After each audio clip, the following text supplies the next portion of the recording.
मानसहरा में बाबूसर टॉप और अतराफ में बर्फबारी से हर तरफ सफेदी छा गई। बाबूसर टॉप पर सहरंगेज नज़ारे दिखाई दे रहे हैं। दिलकश नज़ारे देखने के लिए सयाहों की बड़ी तादाद बाबूसर टॉप पहुंच गई। बर्फबारी से सर्दी में भी इजाफा हो गया है।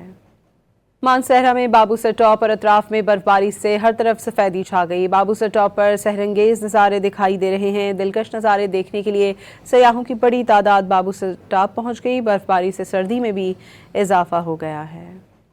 मानसहरा में बाबूसर टॉप और अतराफ में बर्फबारी से हर तरफ सफेदी छा गई। बाबूसर टॉप पर सहरंगेज नज़ारे दिखाई दे रहे हैं। दिलकश नज़ारे देखने के लिए सयाहों की बड़ी तादाद बाबूसर टॉप पहुंच गई। बर्फबारी से सर्दी में भी इजाफा हो गया है।